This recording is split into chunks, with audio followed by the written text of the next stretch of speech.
But these people are so disingenuous. They are so disingenuous. And she lied. She bold-faced lied there, like you mentioned. Well, so here's what's interesting. Because if you're upset about fraud, in 2018, a judge ruled that you know who had to pay $25 million due to his fraudulent university. In February 2024, a New York judge found him, his sons, and his organization liable for fraud. Then 3 months later, he was found guilty on 34 counts of fraud in relation to his paying off of Stormy Daniels. And just this weekend, he commuted the sentence of David Gentile, a private equity exec who was convicted on defrauding thousands of investors in a $1.6 billion scheme. Now, look, if fraud is wrong, you gotta catch up with everybody. You know, this is, you know, Tim Walz said, I put these people in jail. Yeah. It wasn't like we sat around and didn't do anything. And the horrific part is, why is he painting all Somali Americans with this paintbrush? I say, don't just paint them with the paintbrush, throw the damn bucket of paint all on them, okay? All of them. Fraud, if it's fraud, it's fraud. Again, I'm just tired of Americans being taken advantage of and then screwed in our asses, and then they tell us we got to wipe ourselves. I mean, it's just sick that I'm sick of that. I'm sick. Shut up, Tyrone. I'm sick of it. You know, if they were honest, they would say, yes, Tim Walz has done the wrong thing. They don't like the president's language. Some people call it the R word. Him calling them retarded is just what it is. You know, The View has a particular purview, and it preaches to a certain group of choir members. And no matter what they say, they could come in and say the sky is deep green today. It's a blue sky, but they're just going to... You know, it's almost impossible to look into Sunny Hostin's face when they're talking about fraud without her slinking under the table. Wasn't it her own husband who had to write a bunch of checks to get his butt out of hot water? Fraud, waste, and abuse is big in healthcare, absolutely huge in healthcare. We train our staffs every year like a religion on fraud, waste, and abuse, mostly because one of the government agencies that does do a little bit of work, CMS, breathes on our neck like nobody's business about calling out fraud, waste, and abuse in our industry. Unfortunately, politics is not that industry. Fraud, waste, and abuse runs rampant, and it wasn't just USAID. I think both sides of the aisle's got some answering to do about people getting rich coming to Congress. But this particular situation, Tim Walz did not lock them up. That's where she's not telling the truth. He did not lock them up. He ignored the problem. He brushed it under the rug, and now there's a big hump of dirt under the rug, and people are saying they're under there, and he's going, there's nothing to see here, folks. A good American would have called that out and said, that's our tax money, not just Minnesotans' money. That's our tax money, and it should be fixed. They're not going to do that. They're going to pander to their crowd and say, oh, Donald Trump is a mean guy, and they went after his family and all this other foolishness, instead of standing up for everybody. I 100% agree with you, Nicole. First of all, Trump's cases, agree or disagree, were about personal business issues. Personal business issues. This stuff with Walz, it involves government money, taxpayer dollars. You're talking about children, public assistance programs versus some nasty whore porn star. Okay, that's a big difference. But these people are so disingenuous. They are so disingenuous. And she lied. She bold-faced lied there, like you mentioned, because he did not. You got whistleblowers on both sides of the aisle calling him out on his own Democrat side that he did not lock these people up. But every time we turn around, they got to deflect. They got to go back to Trump. Several years they talking about this stuff. It makes me sick. It really does. Tyrone, what do you think? Thoughts on that exchange? Oh, well, we did a live stream yesterday where we talked about the church committee hearings back in the 70s and how the CIA and the intelligence agencies have been deeply embedded in mass media in order to manipulate the views of the populace. And that's really all the View is. I mean, they're not alone, they're not alone, but that's what they are. They have put up a collection of useful idiots. These women don't know anything about anything. Okay.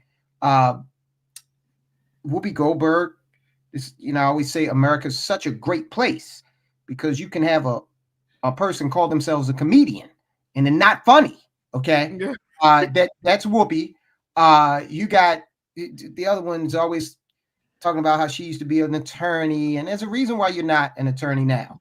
Why didn't you try some of that legal expertise on your husband to prevent him from going out there and defrauding the Medicare system? So, useful idiots. Mm-hmm. You heard how the audience applauded when the subject was for a type of fraud that's taking money out of their pockets. Yeah, they're idiots. But this is what we're talking about. And folks, this is why we say you have to please hit that like button as you come in and share this broadcast, because they will get, like, The View is a large conglomerate. They got ABC behind them, and they're going to get the views. They're going to get the shares. They got big money behind them, MSNBC behind them, all the leftists behind them. But we got to get the word out, because the difference here, as I said before, the Walz scandal has victims, folks.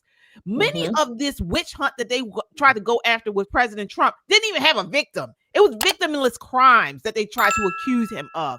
It was all political.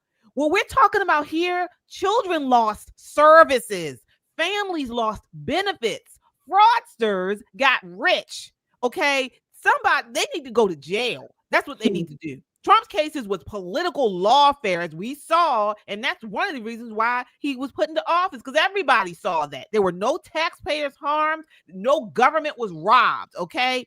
And this is what we're talking about. But these people try to twist, they try to deflect, they try to pivot and lie. That's what they're doing. So please share, and subscribe. All right, let me see here. I believe do we have a super chat? We really appreciate your super chats, folks. They go a long way in helping us stay online, put out this conservative content, and we appreciate the support.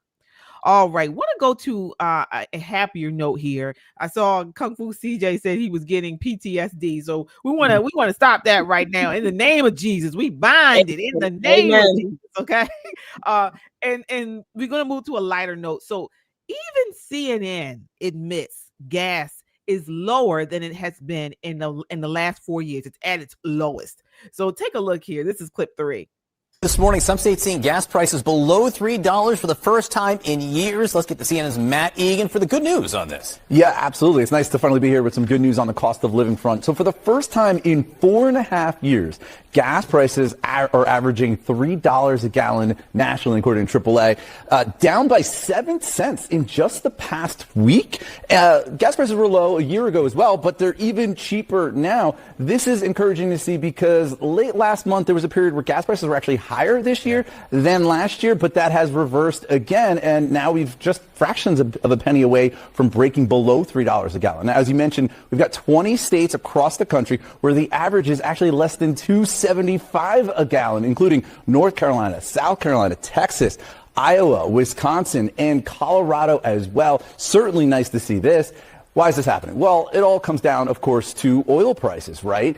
Oil prices are about $59 a barrel this morning. If you look back in history, on December 1, 3 years ago, we're looking at $81 a barrel for oil, $67 even last year. So significantly cheaper. And that's because right now, supply of oil continues to outpace demand. It's U.S. supply Production in the U.S. is at all-time highs. It's higher than last year, but only a little bit higher. OPEC is the big story, though, right? Saudi-led OPEC, they are ramping up production substantially this year. They've signaled that they plan to pause those output hikes next year. But for now, look, this is a good story when it comes to the affordability crisis. Gasoline, it's relatively cheap. All right. Well, good news for now, Matt Egan. Thank you very much. Thank you, John. For that. Wow. All right. So you heard him, Nicole. He said we're producing, Saudi Arabia is producing, and so this has helped to lower the price of gas, lower than it has been in the last 4 years. Absolutely. Listen, I love that he finally got those words to sputter out of his mouth. But did you hear the qualifiers he kept saying? For now, next year, things are going to be terrible again. For now. It just kills them to have any joy in their life. You know, here in Maryland, where our gas tax is tied to the CPI, having gas under $3 is damn near a state holiday. There should be people dancing barefoot in the bay, enjoying life this weekend because we got a few little extra pennies to buy some gas that's not going to cost us almost $4 a gallon. I am very excited. As someone who drives 1 million miles, seemingly 1 million miles a month, I am very excited about lower gas prices. I was able to fill up my hybrid today for $20. Whoa! American. Yeah. Come on, Trump. Keep producing that oil. This is the reason why I vote for him. He's got his eye out on the prize for me. Well, I want to get your thoughts on this, Tyrone. Do we give credit to President Trump and his agenda? And also, as Nicole mentioned, you saw what they were trying to push those qualifiers. It's low for now. So do you believe that that is true? It's low for now. It's going to increase. What are your thoughts? I think if we keep producing here, the price will remain relatively low. Oil is a global market. Okay. So you can, a lot of people say, well, we're drilling here, but it's not going here. It doesn't matter. It's going into the world's oil supply, which OPEC reacts to, the South American countries all react to. The more oil, like gold, it's a global market. The more on the market, the lower the price will be. So actually, the Saudis and OPEC are giving America some time to ramp up production here and contribute to the global oil supply. And it looks like what they're saying is, if you guys are able to do that, then we can cut back on our supply. But if it remains the same in terms of output globally, then as long as demand doesn't go up, we should still be able to see these types of prices. Now, the other thing is the diesel price is still up around $3.80, but it is down. And that's the key, okay? Because when you take oil, that's the pre-refined product, and then you refine it into diesel, gasoline, all kinds of other things. But that diesel price is what powers trains, tractor trailers, and that's what brings the goods and service, the goods, whether they be agricultural goods, meat and poultry, stuff you buy at Walmart, that transports those things. So to the extent that those diesel prices continue to fall, we may see a decrease in products on the shelves, and that would be perfect. Wow. Yeah, folks. And as many of you already know, you can catch Tyrone with all this type of information on Soldiers of Finance right here on YouTube. Definitely go over there after this broadcast and subscribe if you haven't done so already. Wonderful channel with all types of knowledge on issues like this and more.